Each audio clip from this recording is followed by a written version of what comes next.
What if the place you called home was the very place that broke you? Hey there, I hope you and your loved ones are safe, warm, and cared for today. And if you're watching this because you're searching for truth, healing, or simply a reminder that you're not alone, I'm glad you're here. Because today we're stepping into a story that will shake you, inspire you, and remind us all why every child deserves more than just shelter. They deserve safety. This is the story of Sophia. And it's not just about survival, it's about reclaiming your voice when the world refuses to hear it. Let's begin. Narrative begins. On the outside, Max and Nora were the kind of couple people admired. The picture-perfect foster parents. They showed up at every fundraiser, every school event, shaking hands and smiling wide. Max was charming, confident, soft-spoken. Nora had that gentle maternal air about her. Kind eyes, soft voice, always ready with a plate of cookies or a warm blanket for anyone in need. Such good people, neighbors would say. Sophia is so lucky to have them, teachers would nod. But Sophia knew the truth. And that truth didn't wear a smile. She was only 12, but she had already learned how to silence her cries, how to hide bruises under sleeves, how to smile just enough to avoid suspicion. Behind closed doors, Max and Nora were anything but loving. Max didn't need to raise a fist. His words were sharp enough to cut through bone. No one would believe you anyway. You're just a problem. Be grateful. And Nora? She didn't scream. She whispered, but her voice could crush the spirit out of a child. We gave you everything, Sophia. You owe us. You don't get to complain. Each night, Sophia curled up in her tiny room, knees to chest, breath shallow, listening to the arguments downstairs. It wasn't yelling that scared her most. It was the footsteps. Max's heavy, deliberate walk up the stairs, the slow creak of wood beneath his weight, the moments of silence when she couldn't tell if he was going to open her door or pass it. Some nights he did open it, some nights he didn't. But the fear never left. Even when nothing happened, it happened. Her room, it looked normal. A little bed, a desk, a window that let in just enough streetlight to pretend it wasn't dark. But to Sophia, it wasn't a bedroom. It was a cell. The crack of light under the door wasn't hope. It was a reminder, you're trapped. She tried not to dream, because every time she did, Nora's voice echoed in her head like poison. You should be grateful, Sophia. No one else would put up with you. So she stopped dreaming, almost, because somewhere beneath all the fear and fatigue, one little ember kept glowing. What if there's a way out? At school, Sophia became invisible by design. She arrived early, always early, slipped into class with her head down, shoulders hunched, eyes scanning for the safest corner. She never raised her hand, never asked questions. When kids laughed and shouted across the room, Sophia stayed silent, not because she didn't have anything to say, but because she had already been taught. Silence is safer than attention. Her clothes were clean, but worn thin. The fabric hung slightly off her shoulders, sleeves stretched at the wrists. Her shoes? Too small. The rubber peeling at the sides, the backs rubbed raw at her heels. But it wasn't her clothes that caught Miss Harper's eye. It was the way Sophia existed in the room, like someone trying not to take up space. Miss Harper had been teaching for over 20 years. She had seen enough to know when something wasn't right. And Sophia wasn't just shy. She was guarded. Then one afternoon during art class, Miss Harper saw it. Sophia reached across the table to grab a paintbrush. Her sleeve slid up, just for a second. And there it was, a faint bruise on her wrist. Small, almost hidden, but visible. Miss Harper's stomach tightened. She didn't say anything, not yet. Instead, she started watching more closely. She noticed how Sophia flinched at sudden sounds, a chair scraping, a book dropping, how her hands fidgeted when someone stood too close, how every time someone asked, "How was your weekend?" Sophia would force a smile and mumble something rehearsed. It was fine, barely audible, always rushed. And that's when Miss Harper began keeping a notebook. She never wanted to believe the worst, but she also refused to ignore the signs. Each day, she jotted down little things. Wrinkled clothes like they'd been pulled from the floor, old bruises, faded but still there, tension around family questions, fear disguised as politeness. One day, as the lunch bell rang and the other students ran out of class, Miss Harper called softly, "Sophia, could you stay back a moment?" Sophia froze. She turned slowly, hands clenching the straps of her backpack like they were a shield. "Yes, ma'am," she whispered. Miss Harper knelt beside her, not hovering, not pushing, just there. Her voice was warm but firm. "I've noticed you've been very quiet lately. I just want to make sure you're okay. You know you can talk to me if something's wrong." Sophia's heart pounded so hard it hurt. What if she told? What if Max found out?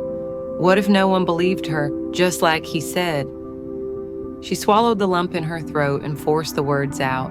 "I'm fine." Miss Harper didn't press. She simply nodded. "Okay, just know, I'm here when you're ready." Sophia nodded, then turned and left the room. But she didn't feel ladder. In fact, she felt even more confused, because for the first time, someone had noticed. And that tiny ember inside her, it glowed just a little brighter. The cafeteria buzzed with life, trays clattered, sneakers squeaked, and kids laughed like they had no care in the world. Sophia sat alone at the farthest table. Her lunch tray sat untouched, a carton of milk unopened beside half a sandwich she didn't want. She wasn't hungry, not really, not when her stomach was already knotted from worry. And then, a voice. "Mind if I sit here?" Sophia looked up, startled. Standing there was a girl she didn't recognize. Curly brown hair tied in a messy ponytail, a bright purple sweater, a boldness in her eyes that made Sophia flinch at first. But the girl didn't seem threatening, just curious. Before Sophia could answer, the girl sat down anyway, plopping her tray onto the table with a soft thud. "I'm Olivia," she said, already mid-bite into a peanut butter and jelly. "I just moved here last week." Sophia blinked. "I'm Sophia," she murmured, barely audible. For a moment, silence stretched between them. Then Olivia leaned in slightly and said what no one else had ever dared. "You don't talk much, huh?" Sophia shrugged, her eyes flicking toward the exit. "That's okay," Olivia said with a casual wave of her hand. "I used to be the same way, when I was in foster care." Sophia's head snapped toward her. That word, foster, hung in the air like a secret being spoken out loud for the first time. Olivia saw the flicker in her expression and nodded gently. "Yeah, I've been in a couple of homes. Some were okay, some were not." She paused, her voice softening. "But I just want you to know, whatever you're going through, you don't deserve it. No one does. And if you ever want to talk, I'm here." Sophia didn't say anything, not because she didn't want to, but because her throat had closed up. Because the voice in her head, Max's voice, screamed louder than Olivia's kindness. "Don't trust anyone, they'll just use it against you." Still, Olivia's words lingered. "You don't deserve this." Sophia looked down at her tray. She still didn't have an appetite, but for the first time in a very long time, she didn't feel quite so invisible. She gave Olivia the tiniest smile, cautious, fragile, but real. And that one smile, it cracked the wall she had spent years building around herself. Just a little, but enough for something else to slip in. Hope. That night, Sophia couldn't sleep. She lay in bed, eyes fixed on the ceiling, Olivia's voice still echoing in her head. "You don't deserve this. No one does." And Miss Harper's words, spoken so gently it hurt. "I'm here when you're ready." Sophia had lived so long in fear it had become her normal. But tonight, when for the first time, something shifted. She sat up slowly, glanced toward her door, and listened. Silence. The kind of silence that came after one of Max and Nora's explosive arguments, the kind that carried the threat of more to come. Her hands trembled as she reached under her mattress. Out came an old phone, the screen cracked, barely holding a charge. She had hidden it there for months. It wasn't much, but it was hers. And tonight, it wasn't just a secret, it was a lifeline. The first photo she took was blurry. Her hands shook so badly it was hard to hold the phone still.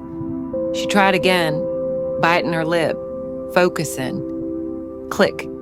The faint bruise on her arm, Max's latest outburst, captured in a single frame.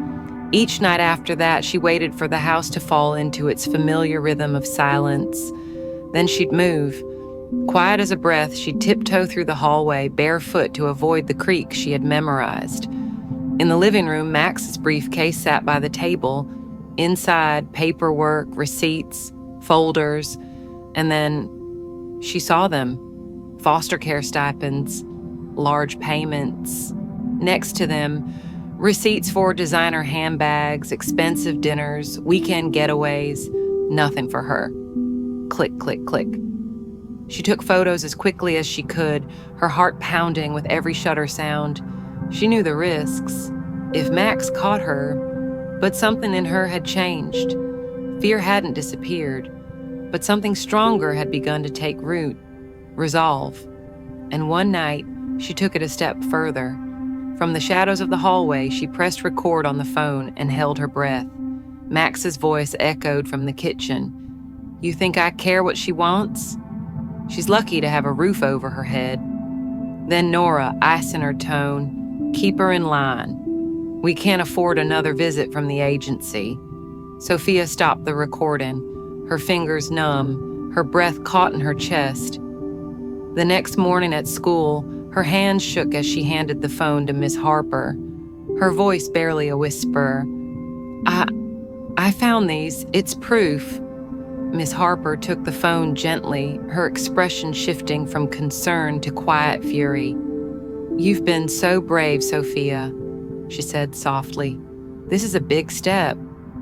For the first time, Sophia didn't feel like a scared little girl with a secret. She felt like someone doing something. But deep down, she knew this was only the beginning. Because Max, he always watched, and now his eyes felt sharper than ever. Max always noticed things, and now he noticed more. It started with glances, short, sharp ones. His eyes followed Sophia as she walked through the hallway, lingered when she clutched her backpack a little tighter than usual.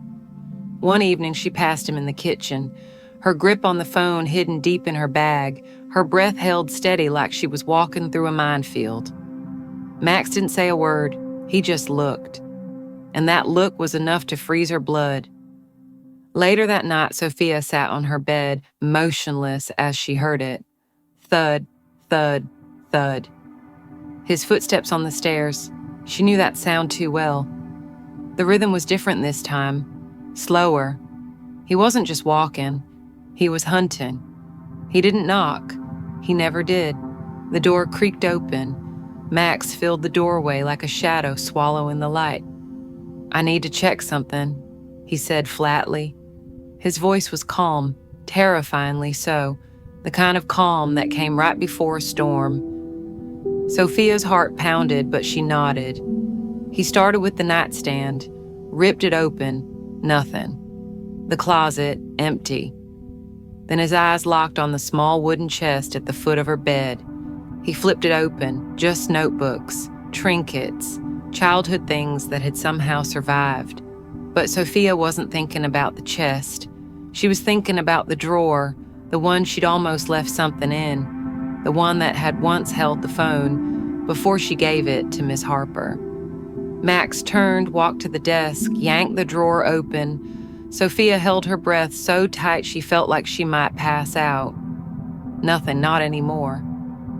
Still, Max stared at her, and for the first time, she saw something in his eyes she hadn't seen before. Doubt, fear. "Don't think I don't notice," he growled. "You better not be trying anything stupid, Sophia." She nodded quickly, her lips pressed so tight they ached. He turned and left.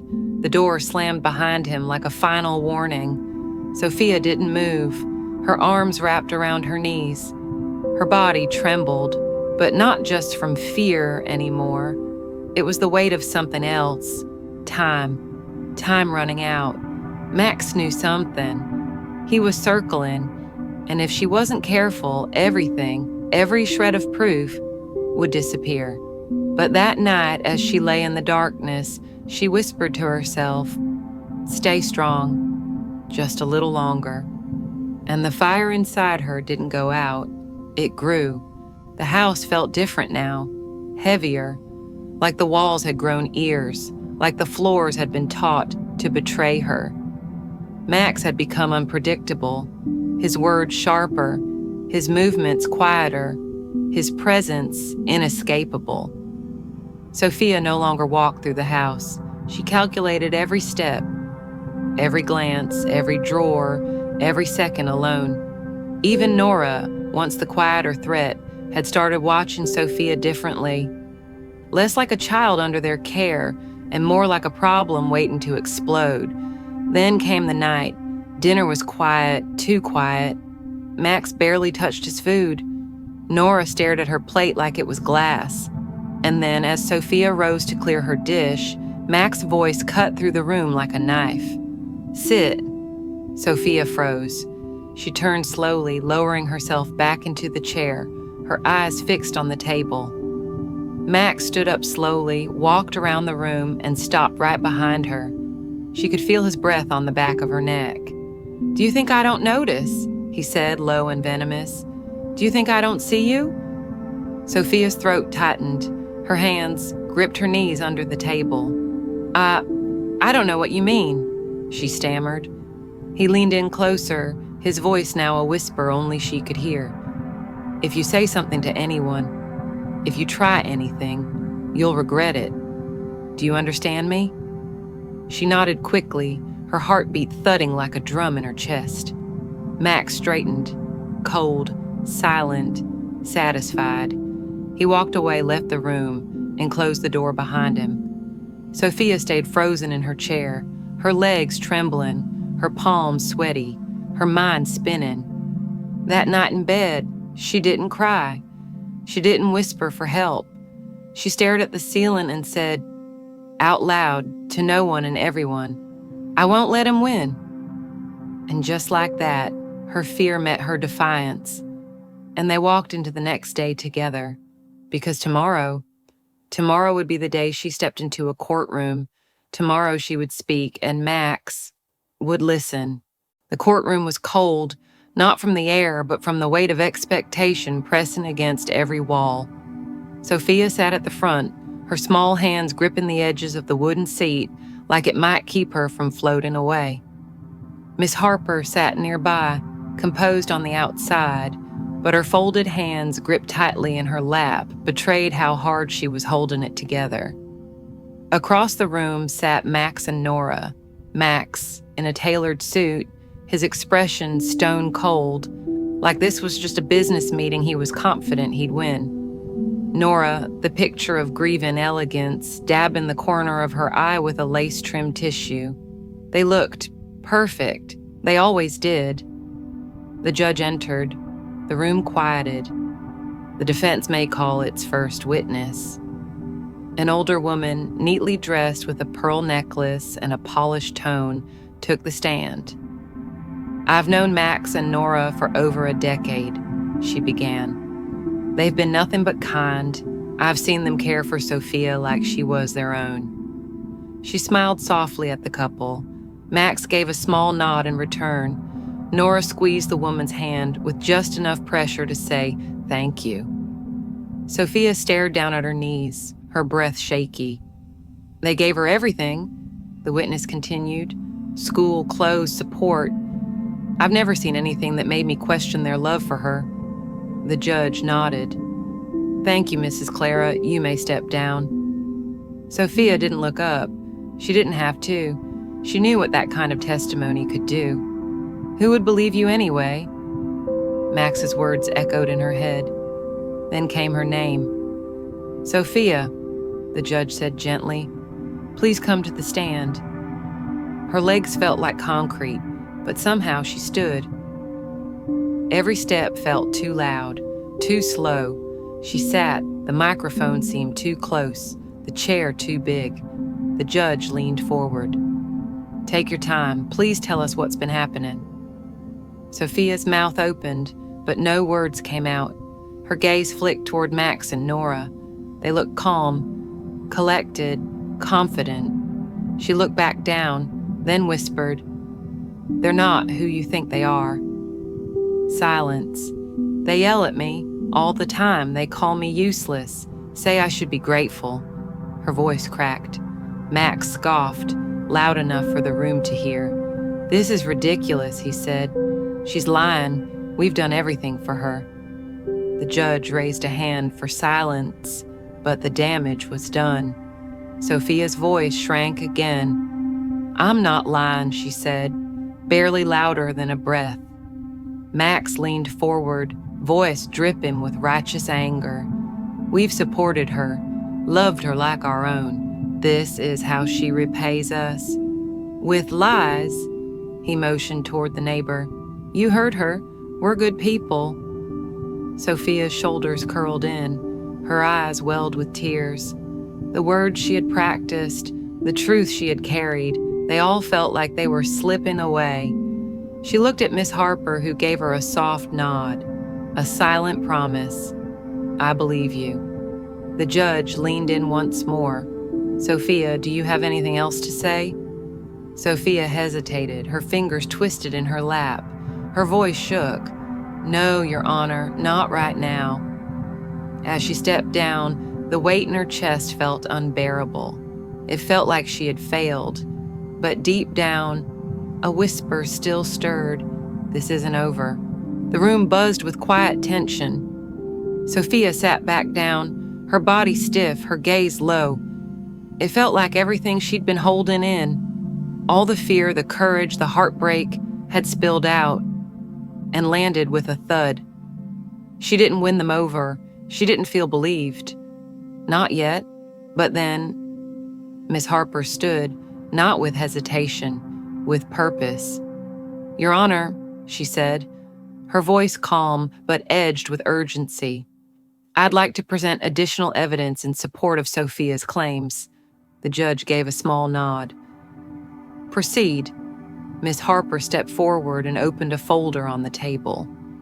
Over the past few months, she began, I've documented troubling patterns in Sophia's behavior. I've also collected statements from other staff members. She handed over photos, one of Sophia's wrist, the faint bruise from art class. Then she laid down the paperwork, teacher's notes, behavioral observations, the subtle signs most people would dismiss, but not her. She wore the same pair of shoes for 3 months straight. One note read, avoids physical contact, flinches at raised voices, doesn't speak about home. The judge flipped through the pages slowly.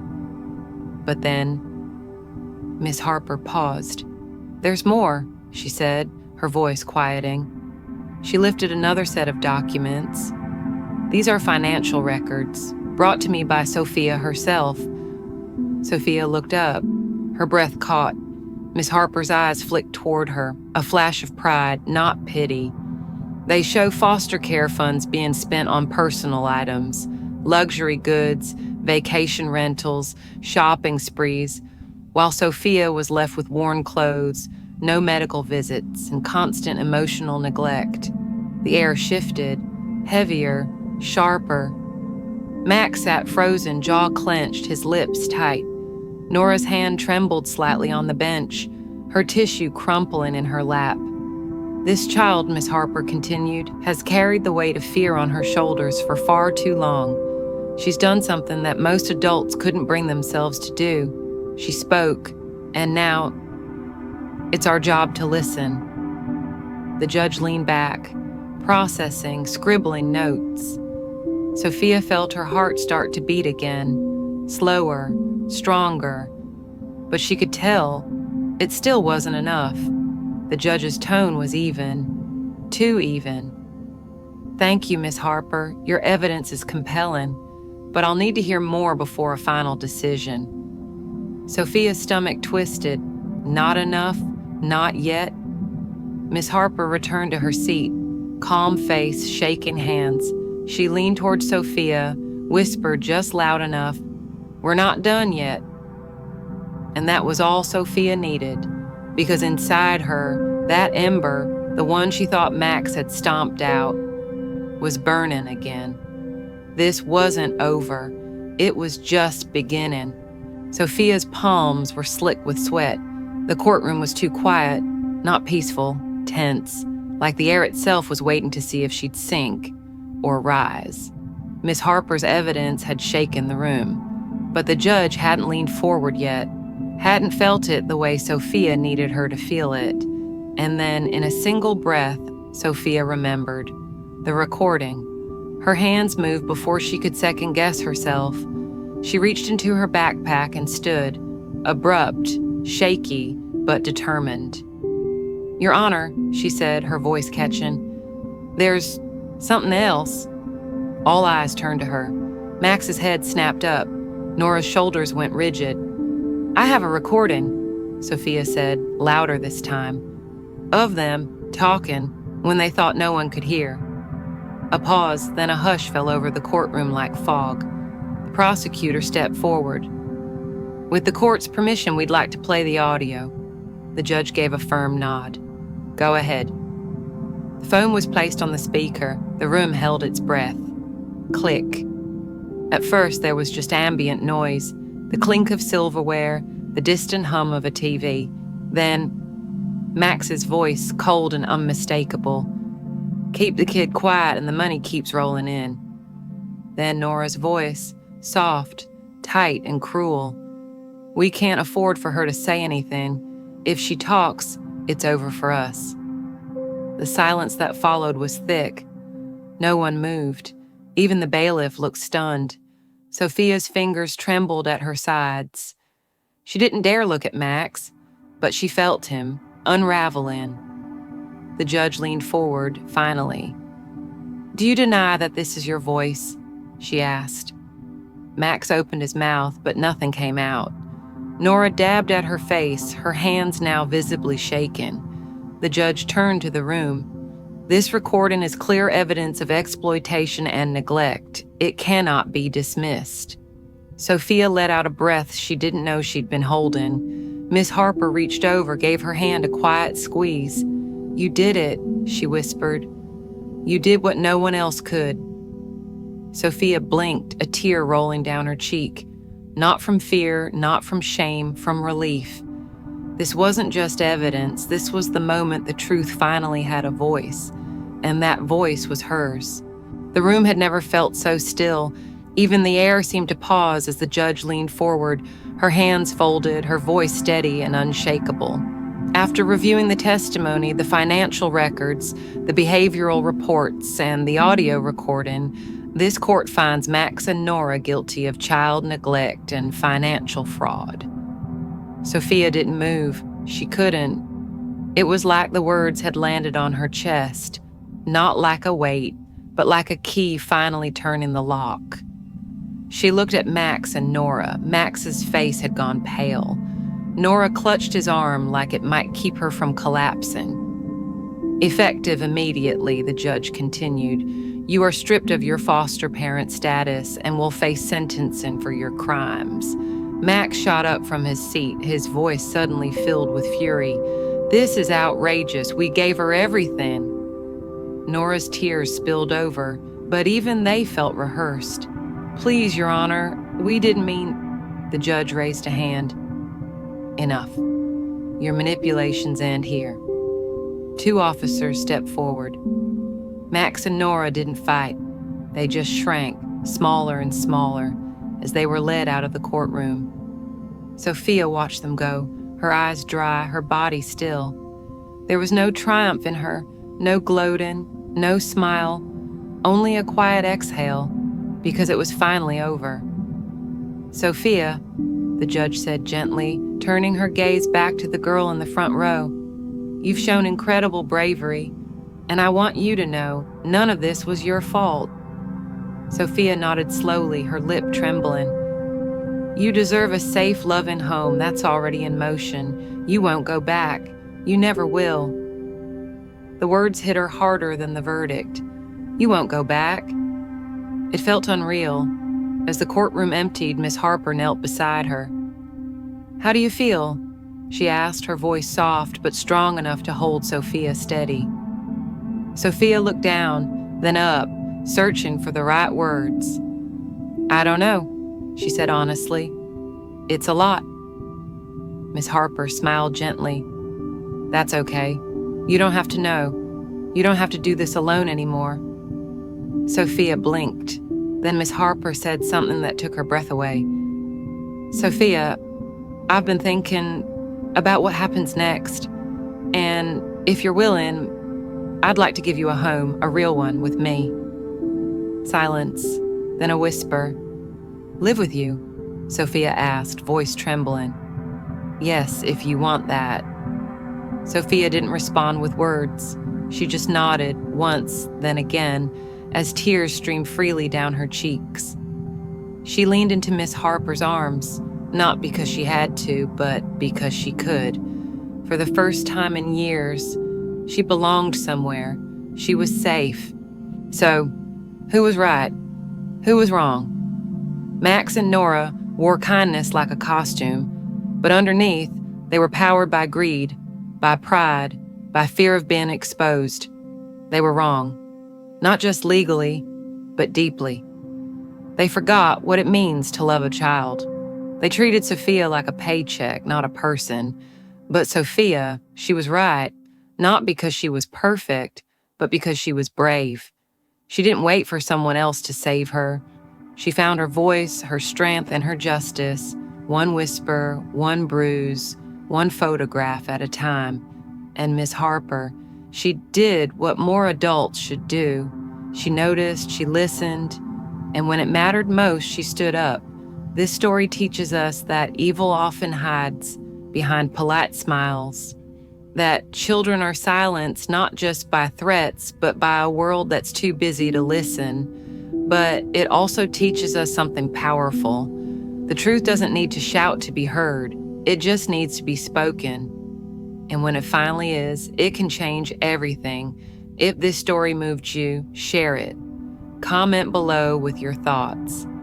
And most importantly, if you believe every child deserves to feel safe, seen, and supported, subscribe to our channel, Black Women. Because the world needs more voices like Sophia's and more people who are willing to listen.